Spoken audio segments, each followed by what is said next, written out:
Assalamualaikum warahmatullahi wabarakatuh.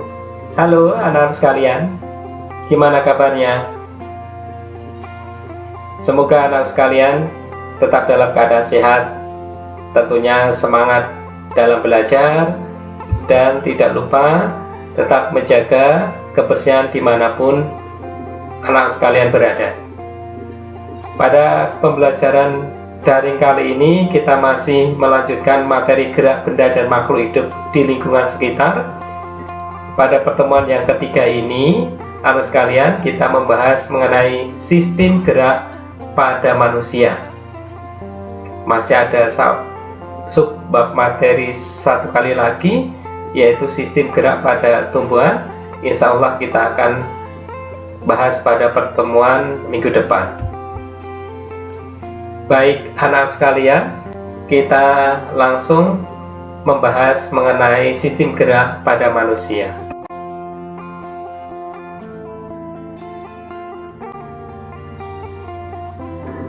Nah, sebelum kita melanjutkan pembahasan, mohon dukungan like, share, komen ya, demi tetap berlangsungnya berkembangnya channel ini, dan mudah-mudahan bermanfaat bagi dunia pendidikan dan membantu putra-putri kita di dalam meraih impian. Tentunya saya ucapkan terima kasih yang sudah mendukung, sudah mensubscribe ya. Mudah-mudahan ya akan menjadi motivasi saya untuk terus untuk membuat konten pendidikan dan berguna bagi kita semua.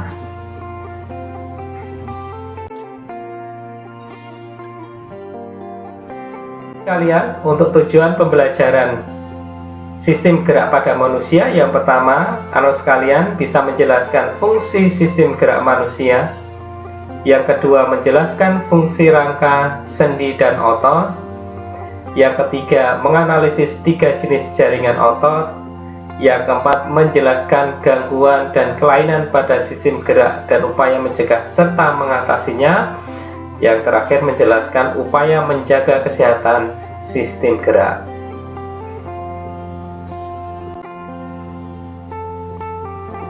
Yang pertama, fungsi rangka. Fungsi rangka, satu, memberi bentuk dan ukuran tubuh. Yang kedua, membentuk persendian yang berfungsi untuk gerakan. Yang ketiga, tempat pelekatan otot. Yang keempat, bekerja sebagai pengukir. Yang kelima, sebagai penyokong berat badan. Yang keenam, melindungi organ-organ seperti otak, sumsum tulang belakang, jantung, dan paru-paru. Tempat pembentukan sel-sel darah dan sel-sel imunitas sumsum tulang. Dan yang terakhir adalah sebagai penyimpan kalsium. Ini adalah beberapa fungsi rangka di dalam tubuh kita, anak sekalian. Nah, rangka manusia yaitu dibagi dua, rangka aksial dan rangka apendikular. Rangka aksial nanti dibagi tulang tengkorak, tulang belakang, tulang dada, dan tulang rusuk. Sedangkan rangka apendikular dibagi tulang anggota gerak atas dan tulang anggota gerak bawah. Nah, nanti kita akan bahas satu persatu, baik itu rangka aksial maupun rangka apendikular.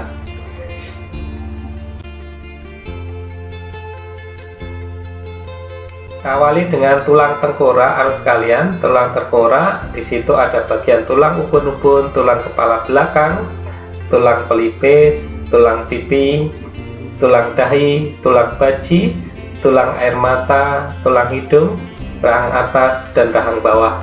Itu adalah bagian dari tulang tengkorak ya. Ubun-ubun, tulang kepala belakang, tulang pelipis, tulang pipi, tulang dahi depan, tulang baji, tulang air mata, tulang hidung, rahang atas, dan rahang bawah.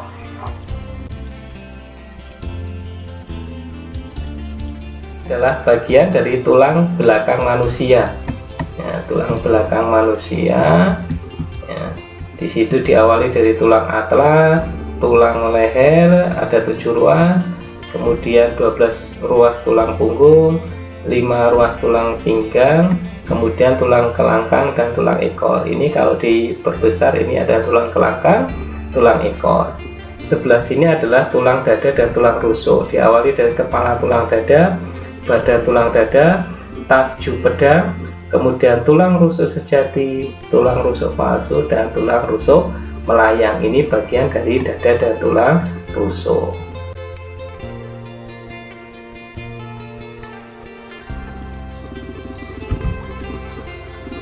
Nah, ini adalah tulang bahu dari tampak depan dan tampak belakang. Ya, ini tulang selangkang dan tulang belikat. Kalau tampak depan, ini kalau tampak belakang ada tulang selangkang. Di sini tulang belikat yang biasa sebagai piring atau etok-etok di belakang.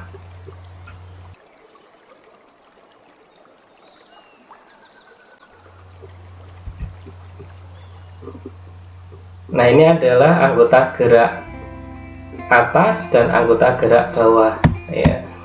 Di sini adalah lengan atas, ini adalah tulang pengubil tulang hasta, ya. Kemudian tulang pergelangan tangan, tulang telapak tangan, dan tulang jari tangan. Kemudian kalau anggota gerak bawah atau kaki, tulang paha, tulang tempurung lutut, tulang betis, tulang kering, ya, tulang betis dan tulang kering. Jadi tulang betis itu sebenarnya lebih kecil daripada tulang kering. Kemudian tulang pergelangan kaki, tulang pergelangan, tulang telapak kaki, dan tulang jari kaki. Ini bagian anggota gerak bawah berupa kaki kita. Ini adalah tulang usus, tulang duduk, tulang kemaluan, dan tulang acetabulum. Ya, ini bagian bawah ya. Dari tulang ekor, ini tulang ekor, ini tulang kelangkang ya.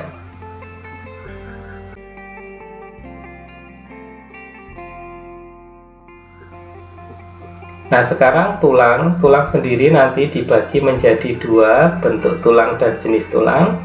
Bentuk tulang adalah tulang pipa, tulang pendek, tulang pipih, dan tulang beraturan. Sedangkan jenis tulang nanti adalah tulang rawan dan tulang sejati. Nah, nanti kita akan bahas tulang pipa, tulang pendek, tulang pipih, tulang tidak beraturan, dan nanti jenis tulang.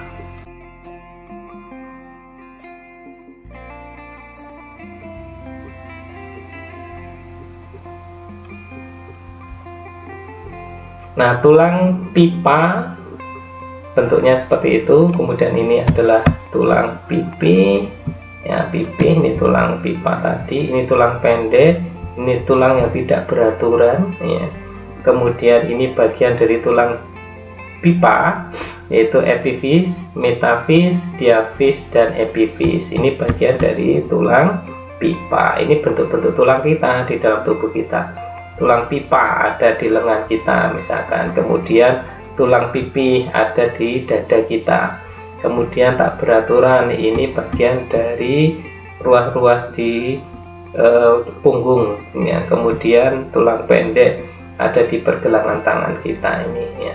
Contoh-contoh dari bentuk tulang pada manusia. Membahas sendi ya. Sendi di situ ada komponen penunjang sendi berupa ligamen, kapsul sendi, cairan sinovial, tulang rawan hialin. Kemudian kalau tipe persediaan ada diatrosis dan sinatrosis. Diatrosis memberikan persediaan untuk memungkinkan pergerakan. Sinatrosis adalah memungkinkan gerakan yang terbatas. Nanti diatrosis dibagi menjadi sendi peluru, sendi putar, sendi pelana, sendi engsel, sendi luncur. Sedangkan sinatrosis nanti sinkondrosis dan sinfibrosis.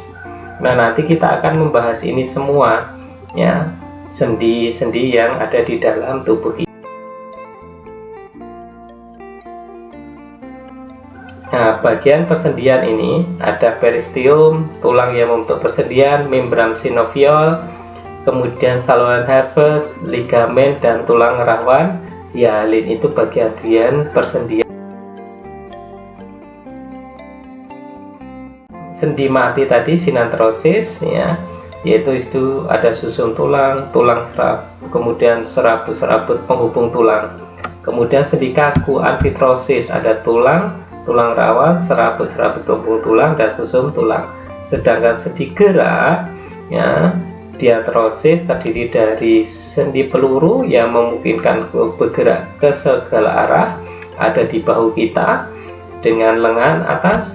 Kemudian ada sendi eksel yang mungkin hanya satu gerakan, misalkan di siku kita, di lutut kita. Kemudian sendi pelana yang memungkinkan dua gerakan, ada di sendi pelana, ada di ruas jari kita.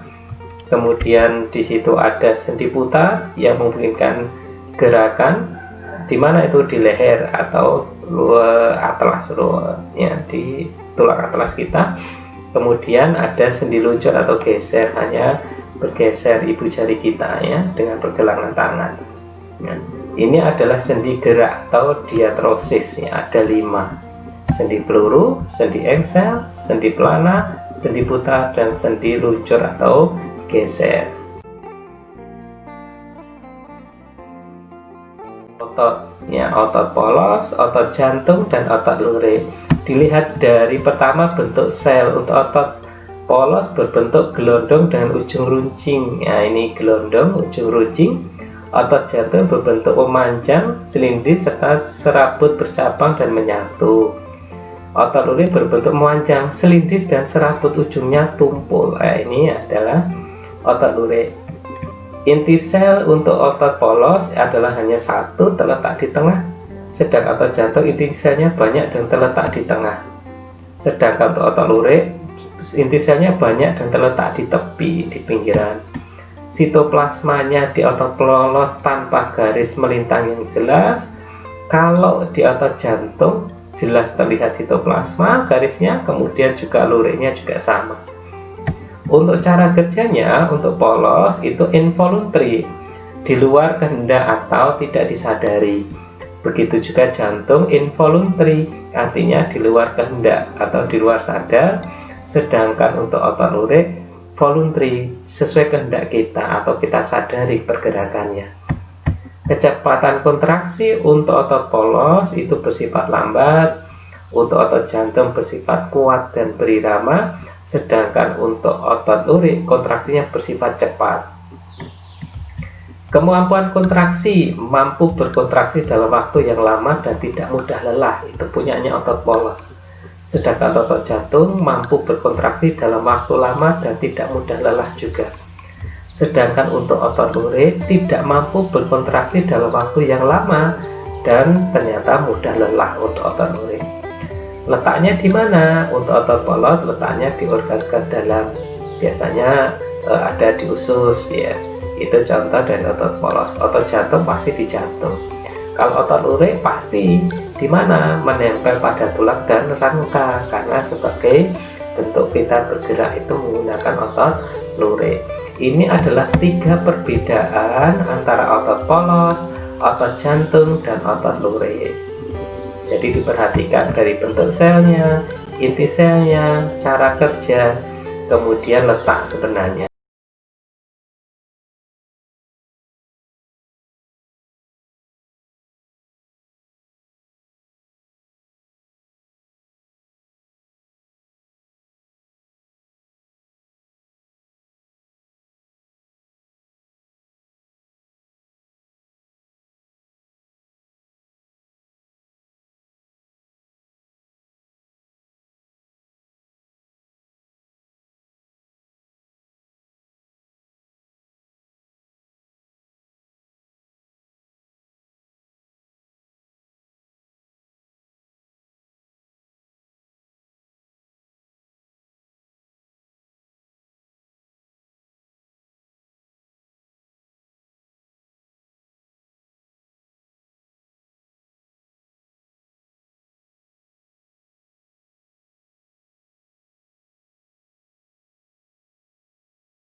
matahari, meningkatkan konsumsi makanan yang mengandung banyak kalsium, kemudian memperbanyak konsumsi vitamin D dan sebagainya. Apalagi duduk yang baik dan benar agar tidak terjadi kelainan kifosis, skoliosis maupun lordosis. Ini adalah beberapa upaya kita agar menjaga sistem gerak pada tubuh kita. 3, 2, 1, untung. Anak sekalian, demikian tadi materi mengenai sistem gerak pada manusia. Mudah-mudahan apa yang tadi Bapak sampaikan ya bisa memperjelas beberapa bagian dalam tubuh kita yang selama ini sebenarnya sudah ada tapi belum jelas nama-namanya. Tetapi perlu diingat anak sekalian, perlu referensi kembali dan literasi anak sekalian untuk memperdalam materi mengenai sistem gerak pada manusia. Untuk itu nanti anak sekalian ya tetap dibaca di dalam bukunya, kemudian nanti kita akan memberikan tanya jawab dalam forum Google Classroom maupun WA grup kelas nanti. Demikian anak sekalian, mudah-mudahan bermanfaat bagi kita semua. Tetap berdoa mudah-mudahan pandemi ini segera berakhir dan kita bisa beraktivitas seperti sedia kala. Terima kasih. Billahi taufik wal hidayah. Assalamualaikum warahmatullahi wabarakatuh.